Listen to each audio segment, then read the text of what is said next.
E te iwi tēnā koutou, tēnā tātou. Kia ora everybody, Che Wilson here from Te Pai Pai Waho, connecting to you tonight through a number of different platforms as we carry on a number 2 series, episode number 2, about WAIRUATANGA for season 6. Nā reire me I kauatua nā ki koutou, o te rā ki tātou katoa. And before we do anything else, let's just open up this Kauhau Session on WAIRUATANGA. Tuia te rangi e tū nei, tuia te papa e takoto nei. Tuia ki te pau a te pai pai waho e tū nei. Te nei te pō, tū mai te pō. Turu o I te waka maua kia tīna, hui e, tai ki e. Tai ki e kia tātou. So kia ora tātou. Che Wilson here from Te Pai Pai Waho, as I said earlier, connecting to you through a number of different platforms. And first thing on my list for tonight is my wife watched the last week's one, and she noticed that I had a singlet on, and she growled me for wearing a singlet during my live. And those of you that know Missy and I well, you'll be cracking up at that she's growling me for the way I'm dressed. So, yeah, I've got a collared shirt on tonight. So kia ora.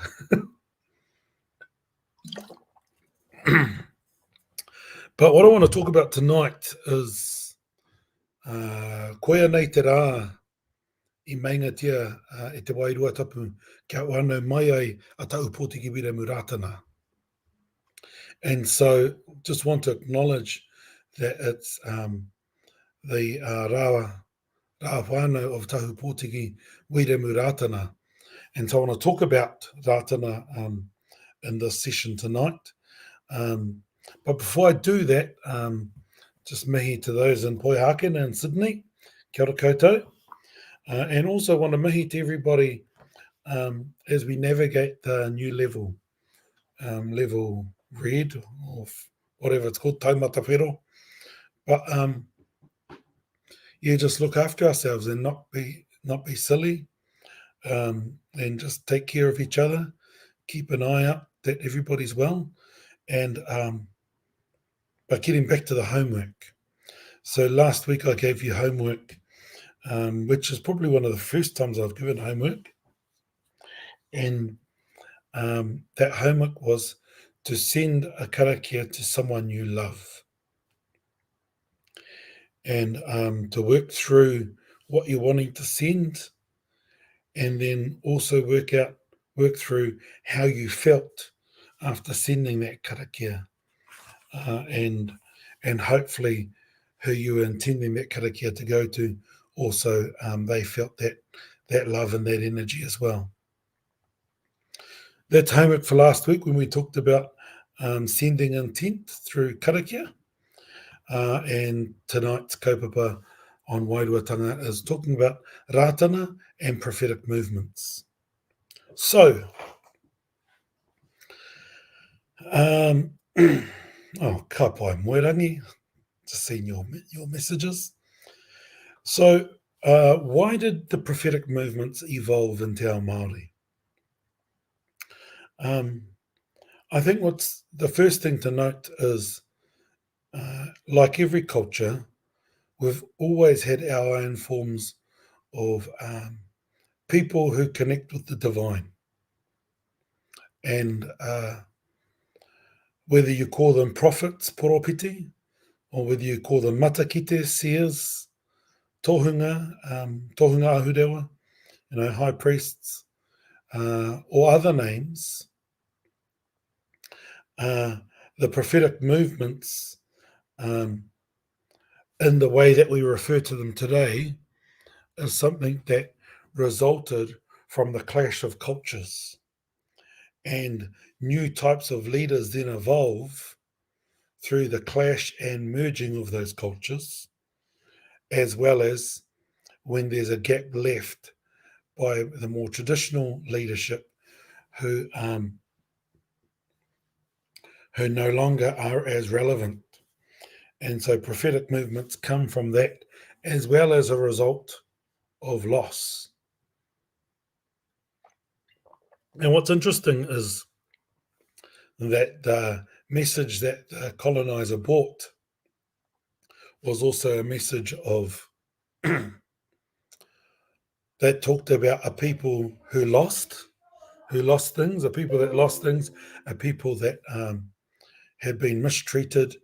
And so the parallels were able to be easily connected. But one of the key things about the prophetic movements, and some will refer to Te Toiroa, who was pre the Bible arriving, and he was around the time of the arrival of the Pākehā. But when it comes to those post-Bible, most will generally refer to Abraham Taonai. And there were others in the Hokianga at that time as well. But when I think about the different prophets, Taonai, Abraham Taonai, King Tawhiao, Te Kōti Rikirangi, Te Ua Haumene, Huti and Tohu, all of those different prophets, all led out of response to something. And they led their people and others from around the country who were also looking for a solution. And so by the late 1800s, Te Kōti had already prophesied that there will be a child who will come out of the West and he will steer the boat of the Māori people.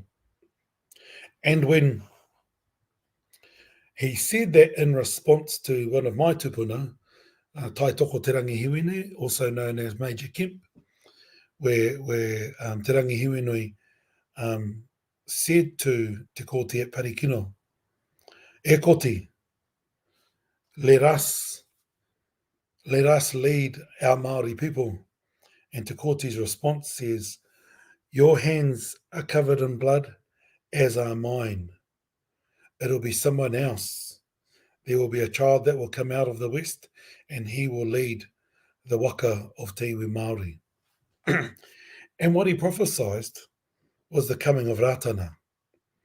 And today, the 25th of January, is the day that Te Iwi Mōrehu and the Rātana Church celebrate the birth of Rātana, because it is recognised that not only did the Wairuatapu come to him on the 8th of November 1918, but he was already destined to be somebody special at birth. And so this day, the 25th of Rātana, is the day that the iwi Mōrehu celebrate as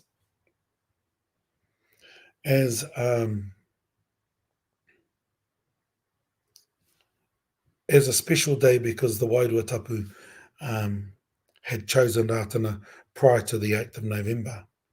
I see my cousin Honey talking about prophets.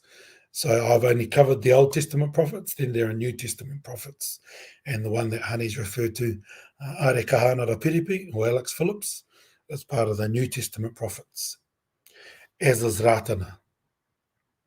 So Rātana is born, and Rātana is then taken under the wing of one of the kuia from Ngāti Apa, Nani Rea, and then later on taken under the wing of his aunt, Mere Rikiriki. And Mere Rikiriki was a prophet in her own right, and she is the bridge between the Old Testament prophets and the New Testament prophets, of which Rātana is one. And so Rātana is trained under the teachings of Mere Rikiriki. And what Mere Rikiriki did is she based her teachings 1 foot in the water, in the Rangitike River, and 1 foot on land. The foot in the water refers to the teachings of Te Ao Māori, often referred to as the Old World, but the teachings of Te Ao Māori. And the foot on land are the teachings of those that brought new ways of seeing the world, including Christianity. And so Mere Rikiriki looked to an amalgamation of to evolve into a new way of seeing things. And what I think has been really intriguing is that it's too simplistic to call these prophetic movements hahi or churches. And yet Te Hahi Rātana and Te Hahi Ringatu have chosen to be churches. But the prophetic movements generally would embrace whatever hahi you may be and then maintain some practices which they may have coated with Christian prayers, but those practices are actually still traditional Māori practices. And I don't want to get into a big debate with the different churches around that, but one of the reasons why Christianity works so well was because from a Te Ao Māori perspective, Te Ao Māori, our focus was there was always enough room for everybody. And some will say that that was our failure, because when Christianity then tried to outrule Te Ao Māori, some will think that we then gave up. But I don't think we ever gave up as a people. Yes, there are some that have followed a strict way of adhering to the Bible and or church rules. But actually, a lot of our practices that we still do are Māori in origin, even if we might say a Hail Mary or something else. And including Rātana. And his reference to the Anahera Pono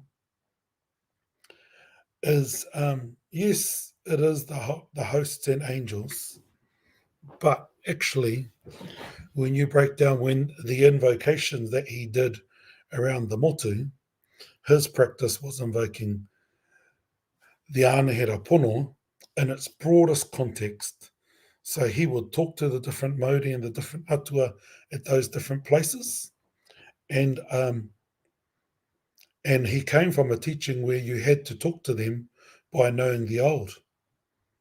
And my elders always taught us there are some things that the Father, Son, and Holy Spirit can't achieve because you've got to talk to them as tangaroa or as tāne. And so it's a fine balance. And when there's enough room for everybody, which is a Māori way of looking at the world, some will say, and I've even seen these writings in my own tribal area, where Jesus just fitted in as part of the rest of the pantheon. And that's very controversial for those who would rather stick and adhere to a only Christian way of looking at things rather than amalgamating culture with the New Testament and our old Māori ways. So Rātana, he came to the world and he was a very influential man who was able to heal hundreds and thousands of our people, which is why many of them converted. And people may see me there every year, and I go there every year because I am Te Iwi Morehu. I'm not of the Rātana Church, but I am Te Iwi Morehu. And I'm a follower of the Māramatanga because my great-grandfather and Rātana were both trained by Mere Rikiriki. Rātana's job was to go out to the world, and my koro, Te Māraikura, he was told to return back to the mountains. And as he returned back to the mountains, keep the fires burning for his cousin, which is why you see all of these Catholics from the mountain on the paipai at Rātana, plus we Ngāti Apa as well. But those relationships, which is why I said at the beginning, today is the day that Te Iwi Morehu celebrate the birth of Rātana, because Te Iwi Morehu is more than just the Hahi Rātana. And so, I wanted to just acknowledge Rātana tonight because it's the 25th And,